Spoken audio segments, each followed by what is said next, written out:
Hey guys, today we're talking about TORS. Now that stands for Throttle Override System, and this stuff is found on your older Yamaha Sport Quads. Now, when everything's working correctly, this acts as a safeguard against a stuck throttle or any throttle malfunction. But when it's not working correctly, you can have issues with your idle, or the machine can cut out under acceleration.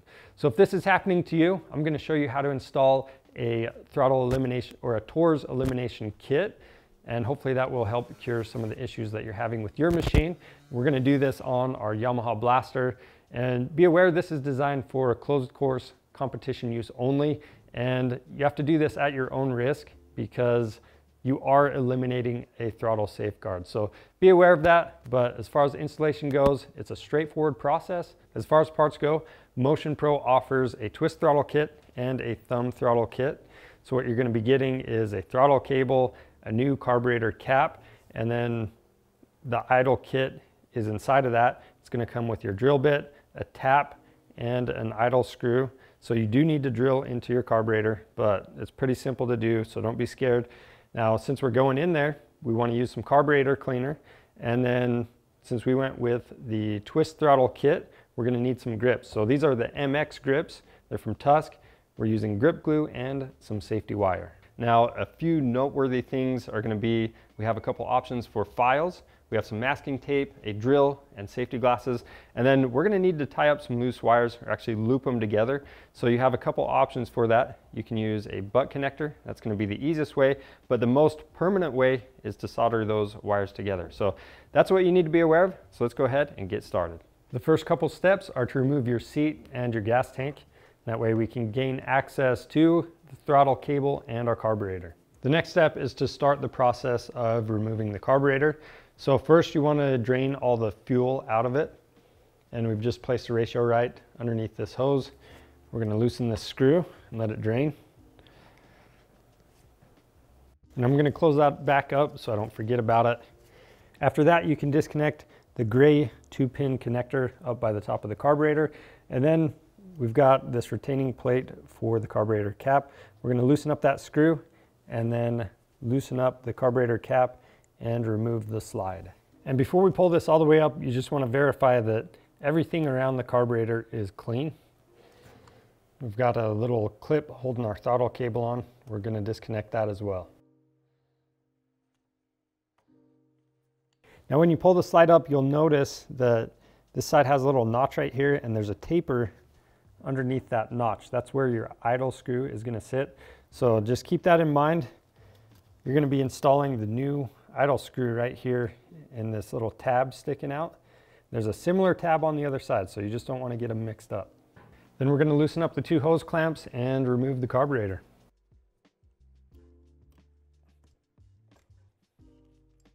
So with the carburetor off, you need to do a couple things with this.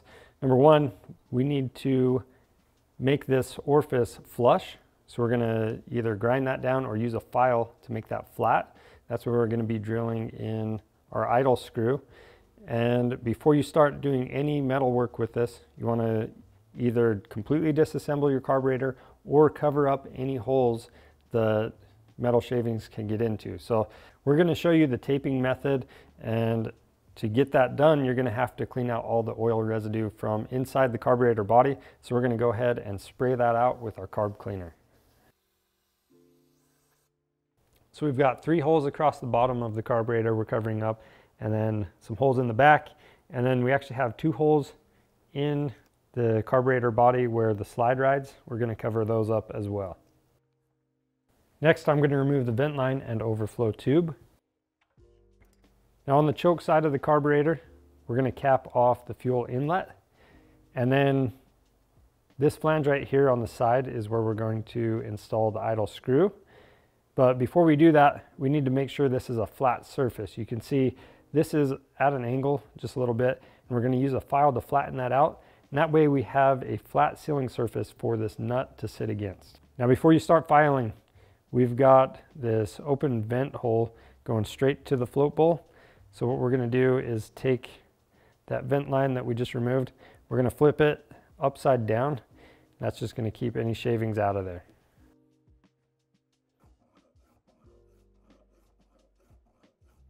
Now that we have that flattened out, we can go ahead and drill it out using the supplied drill bit. And I do want to mention that to get that thing perfectly flat, used a smaller fine file as well as some emery cloth. And I've already got a little bit of oil on this drill bit. We're just going to go straight through. Now we are using a vise to hold this still. We've got some soft jaws on there. We're not clamping too tight.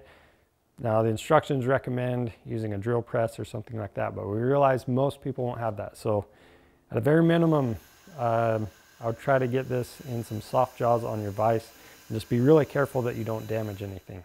The next step is to use the supplied tap. We're going to tap all the way through. This is going to bottom out, so as soon as you feel it bottom out, then you want to stop. But with that being said, if you don't have all the special tap tools, one thing you can do is use a 7/32 inch socket.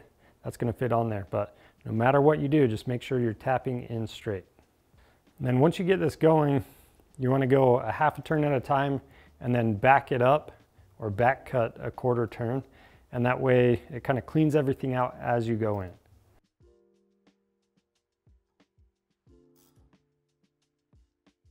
So right there, I'm not applying a ton of torque to this. You can feel it bottom out pretty positively. And this is where sometimes people break these taps. You don't want to break it. As soon as it bottoms out, you just want to back that out and then we can clean everything up. So as you guys can see, we made the mistake of spraying some carb cleaner on the tape and it left some residue. So to avoid that, I would recommend trying to clean all the metal shavings out, then remove the tape and then spray everything out. And an alternative to this tape would be masking tape. You might have a little bit better luck with that as well. So now that we have everything cleaned out, we're going to check our work. We're going to take this idle screw and just make sure it threads all the way in. If it only goes part way, it means you didn't bottom out that tap. So this is going all the way in. We're looking good. So from here, we just need to reinstall our vent line and our overflow. And then from here, we're going to bring all of these parts over to the machine and start getting this stuff installed. So up here at the throttle housing, we're going to take the new throttle cable and just follow the existing routing and get this in place. The next step is to follow the wires coming out of the throttle housing, and we're going to disconnect that 2-pin connector. So we've got a yellow and black wire, and that yellow wire has a black tracer as well. Now if you have a 2002 and newer machine, these two wires right here, they actually need to be looped together. So what we're going to do is take these wires coming from the switch. I'm going to chop both of these off with some side cutters, strip them back, and we're going to twist those together. We're actually going to solder them, but if you have a wire tap or other electrical connector you just want to crimp on, you can do that as well, and then plug this back in to the connector.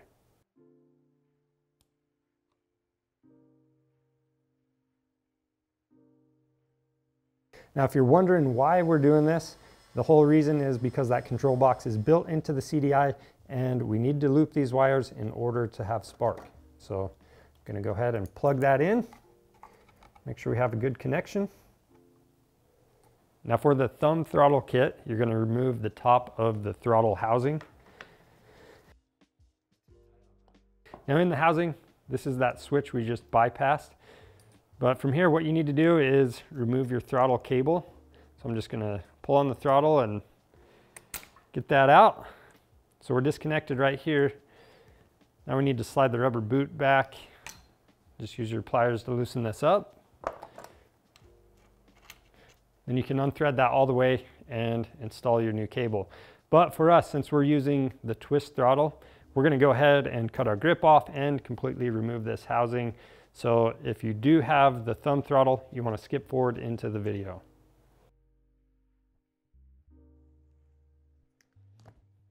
Then once you have that housing off and the grip, you're going to want to clean this up really good. So if there's any residual glue or anything like that, make sure you get it all the way off. If you have to, you can use a razor blade to scrape it or even use a little sandpaper to clean up any rough spots. First thing you want to do is disassemble your housing. So I've gone ahead and removed the 2 screws. And when you pull this apart, you want to keep track of all the pieces. So obviously the back, we've got the throttle tube, and then there's a little plastic piece in here. You don't want to lose that. I'm going to slide that throttle tube on, and with this, you want to verify that the handlebar is cleaned up enough. You want to make sure it spins freely, which it does, so we're good. So right here, I'm going to dump this plastic piece out. Then we can take our new cable.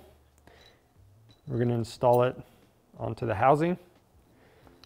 We're going to thread this in, but we're going to leave it loose enough for adjustments once we get everything installed. And then to get this assembled, we'll put the cable in the end of the throttle tube. And then we're going to install that plastic insert. And obviously this arc matches the arc of the housing. And the cable is going to sit right in that groove.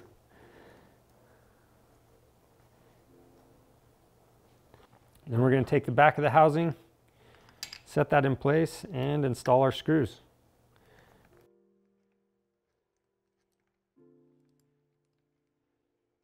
Then before you tighten this down, what we're going to do is slide the housing all the way so the end of the throttle tube hits the handlebar, and then we're going to back it off about 1/8 of an inch. And that's just going to make sure it doesn't drag on the handlebar. And we can go ahead and snug these bolts down. The next step is to disconnect your slide from the old throttle cable.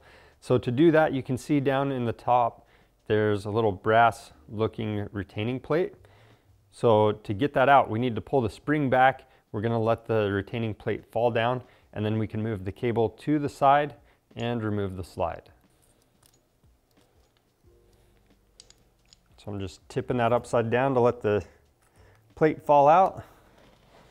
And you can see the cable just moves to the side like that. And we're good to go. And then we're going to completely remove the old cable with this housing assembly.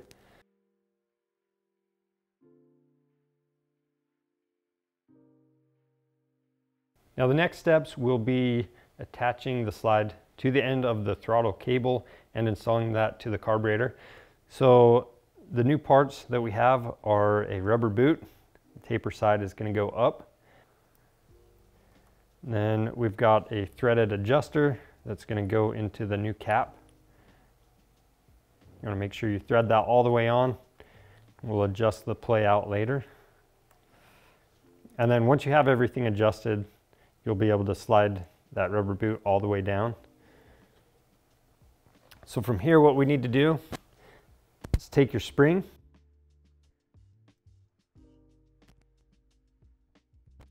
I'm going to collapse that all the way, just using a couple fingers to hold that down. Then we have the retaining plate. You want to make sure you get that on there. So I'll do the same thing with that, put that onto the spring. Once you've done that, you can connect the cable to the slide. So that flat side right there, that's open. We're going to set the cable down in there and hook the end of the cable on.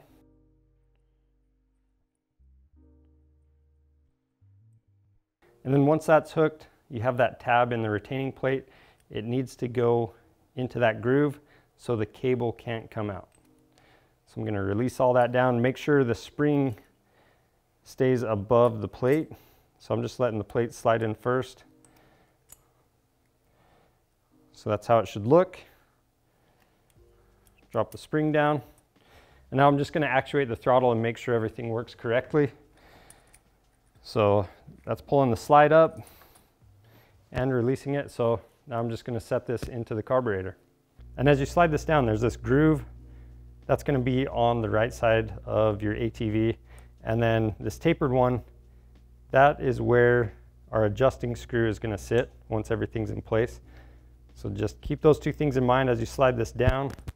You should feel that right side pin engage inside the carburetor. And then the last thing you need to pay attention to is that needle. You want to make sure that it goes right down into the needle jet.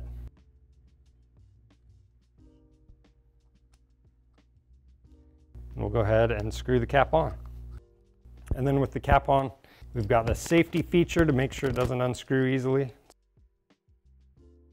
The next step is to get a baseline setting on your idle adjustment screw. So if you look down the throat of the carburetor, you can see that the slide, there's a gap between that and the carburetor body. So what we're going to do is back out the idle screw until the slide lightly seats against the carburetor body. And then I'm going to go in 2 turns clockwise with the idle adjustment screw. And then once we start the ATV, we'll make the final adjustments. Now that we have everything set up, we're going to go ahead and reinstall the carburetor.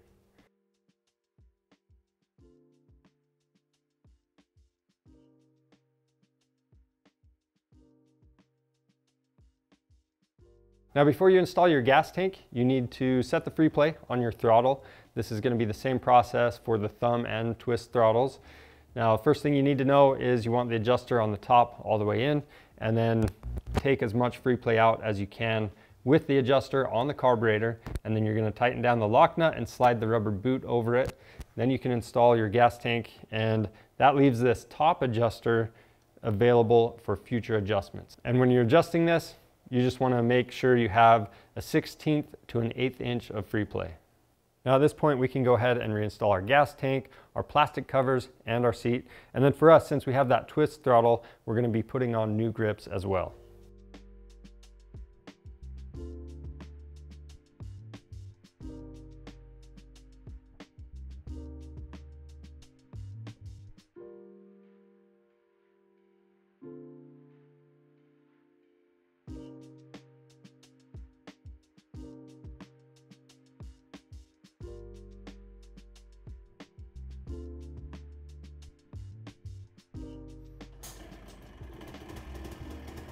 With everything back together, you want to start your engine and warm it up to operating temperature and then set your idle.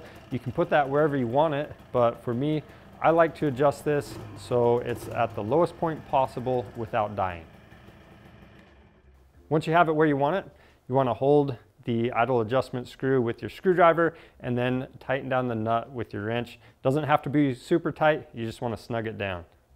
And that's how you eliminate the TORS system on your Yamaha Blaster. Now again, if you need the throttle kits from Motion Pro, they're available on our website. We offer free shipping on orders over $75, so you might want to take advantage of that. And if you want to see more helpful content like this, you want to subscribe to our channel. And if you have any questions about this process, leave those down in the comments below. I'm Charles with Rocky Mountain ATV MC. Thanks for watching.